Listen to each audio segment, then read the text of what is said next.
Hello everyone, good morning. কেমন আছো সবাই? আশা করি সবাই খুব ভালো আছো, সুস্থ আছো। আমিও খুব ভালো আছি।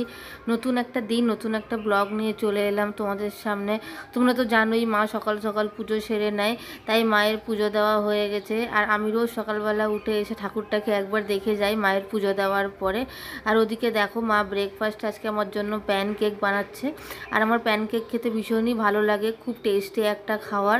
সেই জন্য আমিও তাড়াতাড়ি খেয়ে ফেললাম দেরি না করে। ওদিকে দেখো লাড্ডু উঠে খাওয়া দাওয়া করে বদমাশি করতে শুরু করে দিয়েছে। গরমের জন্য সারাক্ষণ ও জল ঘাঁটছে। ওইখানে জল ঘাঁটা হয়ে যাওয়ার পর মাকে এখানে এসে দেখো মগে জল চাইছে। আর এদিকে দেখো ওকে আজকে তাড়াতাড়ি স্নান করিয়ে দিলাম, আমাদের বেরোনোর আছে আজকে। লাড্ডু রেডি হয়ে গেছে। হ্যাঁ, লাড্ডুকে নিয়ে আজকে ভ্যাকসিন দেওয়াতে নিয়ে যাব, কাছেই যাব। আমার মামা শ্বশুর ডাক্তার আর কি, তাই ওখানে আমরা যাচ্ছি লাড্ডুর ভ্যাকসিনের জন্য। মামার বাড়ি কাছেই, তাই আমি বাবা মা সবাই মিলে যাচ্ছি গল্প করতে করতে টোটোতে। আমরা এসে গেছি, লাড্ডুর ভ্যাকসিনও হয়ে গেছে। আমরা বাড়ি এসে গেছি। বাড়ি এসে এই দেখো লাড্ডু একদম বিকেলবেলা খেলতে বেরিয়ে পড়েছে। ওর ভ্যাকসিনের কোনো ব্যথাও নেই, আরাম করে ও দাদার সাথে খেলে বেড়াচ্ছে। ওদিকে দেখো বাড়ির এসিটা খারাপ হয়ে গেছিলো, তাই সারাতে লোক এসছে। গরম প্রচুর পড়েছে, লাড্ডুর খুব অসুবিধা হয় ঘুমোতে, তাই বাবা দেরি না করেই এসিটা সারিয়ে নিচ্ছে আর কি।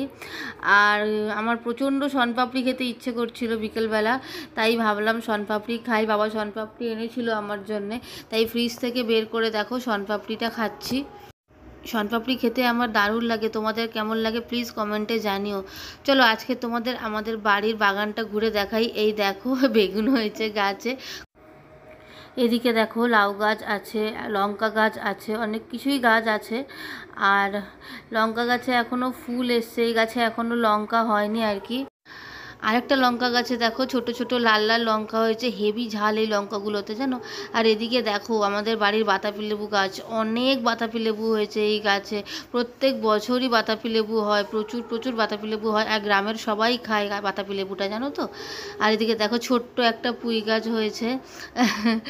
চলো আর বেশি কথা বাড়াবো না, আজকের ব্লগটা এখানেই শেষ করলাম।